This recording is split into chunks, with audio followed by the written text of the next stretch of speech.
आज जब यहाँ फतेहाबाद की तारीख हमने रखी, 29 तारीख हमने रखी, तो भाई इनको हो गया, इनके चूहे दौड़ने लग गए। एक ने सरसा में रख दी, एक ने ये रख दी अपना टोहाना में रख दी, एक ने कुरुक्षेत्र रख दी। खैर टोहाना वाला तो पहले कैंसिल कर गया। आज सरसा की देख लो, कुरुक्षेत्र की देख लो। मैं दावे के साथ कह सकता हूं कोई सी भी रैली इससे आधी भी नहीं है, आधी भी हो तो मेरे को बताना।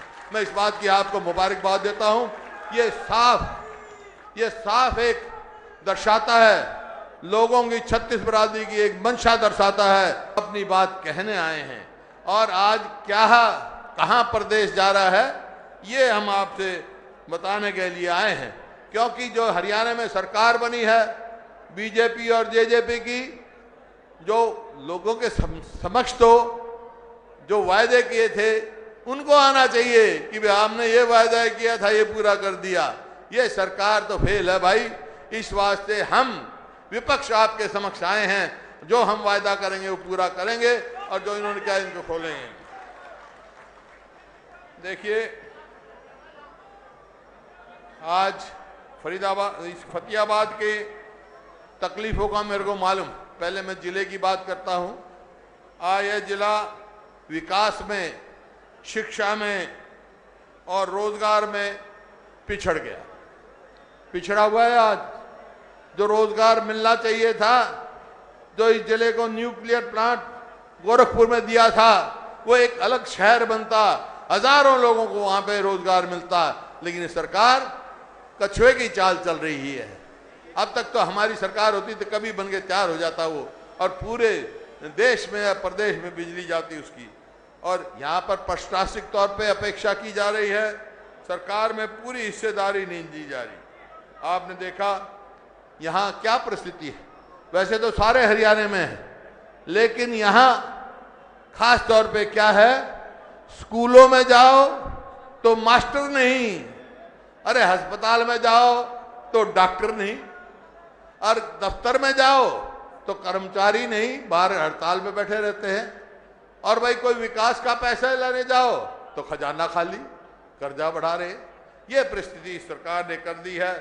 और नशे का जो हमारी पीढ़ी को खराब कर रहा है, चाहे वो अब देखो जिन बच्चों का स्कूल में जाने का समय हो उनको नशे के टीके लग रहे हैं। जिनको पढ़ना चाहिए, चिट्टा बट रहा है, चिट्टा नहीं रोका जा रहा। ये क्यों भाई? किसकी? ये खाली सरकार की संरक्षण के बगैर ये काम हो नहीं सकता है। कोई ना कोई इसका संरक्षण दे रहा है, हमारी पीढ़ी को खराब कर रहा है। ये आपके सामने है। बाकी आप सबको मालूम है कि यहाँ मैं आया तो कुछ लोग हड़ताल पे बैठे थे। मैंने प्रहलाद गिल्लाद जी से पूछा कि भाई ये क्यों बैठे हैं? बोला जी एक ओवरब्रिज बनवाने के लिए बैठे हैं, कई एक्सीडेंट से कई मृत्यु हो गई। 8 साल हो गए, एक वो नहीं बना। अरे कमाल की बात है हमारे समय में। तो ये सरकार जो है भाई, ये सरकार बिल्कुल विफल सरकार है। आपके सामने जो है क्या नहीं, यहाँ पर रोज हत्या, लूट फूट, डकैती, फिरौती, अपहरण, ये सारे काम हो रहे हैं आपके सामने, रोज के रोज हो रहे हैं। और कानून व्यवस्था नाम की चीज कोई रही नहीं। कोई आज प्रदेश में अपने आप को सुरक्षित महसूस नहीं कर रहा है। बहन बेटियां तो दूर, हमारे जो नौजवान हैं वो भी सुरक्षित नहीं हैं। पता नहीं कहां जाएगा। बस ये है इस सरकार का, रोज कोई ना कोई नया घोटाला सुनने को मिल जाता है। कभी शराब का घोटाला, कभी रजिस्ट्री का घोटाला, कभी धान की खरीद का घोटाला, कभी बिजली की मीटर का घोटाला, कभी दवाई का घोटाला, कभी पेपर लीक का घोटाला, कभी नौकरियों का घोटाला, कभी यमुना की माइनिंग का घोटाला, कभी डाडम की माइनिंग का घोटाला। घोटाले हैं। लेकिन एक भी घोटाले में किसी बड़ी मछली की नहीं पकड़ी हुई है, छोटी मछली को पकड़ते हैं। ये देखो, जब ही तो ये प्रदेश जो है कर्जे में डूब गया है।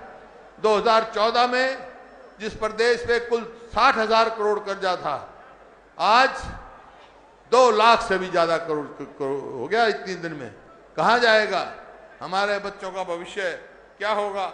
मैं कल से यहाँ आया हूँ, मैंने देखा, मैं रेस्ट हाउस में था जब भी बिजली चली जाती थी। हमारे समय में कभी बिजली नहीं गई। आज 8 घंटे किसान को बिजली देनी चाहिए, लेकिन देंगे 5 घंटे, कभी 5 घंटे भी नहीं देते। बिजली कहाँ गई भाई? वो 4 थर्मल प्लांट लगाए हमने, गोरखपुर में न्यूक्लियर प्लांट लगाया, और नए नए हमने समझौते किए बिजली के। जिस दिन हमने सरकार छोड़ी उस दिन हरियाणा के पास जरूरत से ज्यादा बिजली थी। आज ये देख रहे हैं, क्योंकि इन्होंने अपने हिस्से की बिजली बेच दी। तो ये आपके सामने बिजली कठिनाई में है, शिक्षा में और खेलकूद में तो सभी मेरे से बोलने वाले ने कह दिया। आज खेल खिलाड़ी परेशान, इस सरकार में किसान, मजदूर, व्यापारी, कर्मचारी सब परेशान हैं, कोई सुख की चैन नहीं ले रहा। मैं कल आया था यार, कल मैं रात शाम को यहीं था और बहुत सारे लोग मेरे को मिले, मेरे को किसान भी मिले, कर्मचारी भी मिले, और भी बहुत सारे लोग मेरे को मिले। ये देखो सारे जो रिप्रेजेंटेशन लिख के दे के गए वो सारे मेरे को मिले। तो खास तौर पे मैं किसानों से शुरू करना चाहता हूँ। एक तो फसल का खराबा हुआ, उसका मुआवजा पूरा नहीं मिला। जो बेमौसमी की वजह से कम फसल हुई, कम दाने हुए, तो 500 रुपये क्विंटल जो है इन्होंने बोनस मांगने का काम किया। बोनस मांग रहे थे, मेरी भी बहुत दिनों से मांग है। दूसरी उनकी ये थी कि एमएसपी पे कानूनी गारंटी दी जाए, क्योंकि एमएसपी भी किसान को नहीं मिलती। किसान के ऊपर जो दर्ज किए हुए मुकदमे हैं वो वापस लिए जाए, और जो किसान अपने जान कुर्बान कर चुके 1 साल तक, वहां उन किसानों को मुआवजा दिया जाए, एक एक नौकरी दी जाए उनके घर में। ये मांगे हैं। अब अलग अलग कर्मचारी भी मिले मेरे को, कर्मचारी मिले आपके। एक तो कोविड के समय में, मतलब ये सरकार नौकरी देने का काम नहीं कर रही, निकालने का काम करें। कोविड के समय में 2200 कर्मचारी लगाए थे और 2 साल उनसे काम लेके थोड़े दिन पहले छुट्टी कर दी और कहा फिर देंगे, लेकिन कोई नहीं। इसी प्रकार से 1900 पीटीआई, जो मुख्यमंत्री का भी वायदा था कि हम लगाएंगे 1.5 साल पहले, वो कोई नहीं, सब ऐसे ही है। इसी तरह आंगनबाड़ी वर्कर और वो कर्मचारियों का आपने देखा।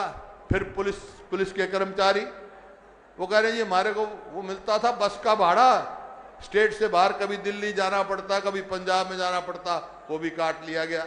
तो भाई किसका क्या भला किया इसने? इस सरकार ने किसी का भला करने का काम नहीं किया। तो हम क्या करेंगे? किसान पर कर्जा दुगना कर दिया। 2014 में पूरे देश के किसान पर 8 लाख करोड़ कर्जा था, और आज जब देश आजाद हुआ जब से लेकर 14 तक, और आज 14 से आज तक कितना हो गया? 16 लाख करोड़ कर्जा हो गया। तो अगर कांग्रेस की सरकार आएगी, हमारी सरकार आएगी, तो भाई कर्जे के लिए एक कमीशन बनाया जाएगा ताकि वो उस पर निपटारा हो, बातचीत से हो। और जिस प्रकार इंडस्ट्री का होता है सेटलमेंट, समझौता, उसी प्रकार से होगा। और किसी भी किसान की जमीन नीलाम नहीं होगी। किसी भी किसान पर मुकदमा नहीं चलेगा। और तरीके हैं ये है। और जो बीमा योजना है, इसमें किसान को तो मिलेगा ही, लेकिन जब फसल खराब हो जाती है, जो जमीन का मालिक है उसको तो मिल जाएगा बीमा, लेकिन उसमें जो मजदूर हैं, जिनके पेट की वो थी, जो मजदूरी जिनको करनी थी, वो भी तो अपने वंचित हो गए मजदूरी से। उनका भी उसका हिस्सा रखा जाएगा जितना बीमा मिलेगा, ताकि मजदूर का भी भला हो। इसी प्रकार से सवाल आया भाई बुढ़ापा पेंशन का।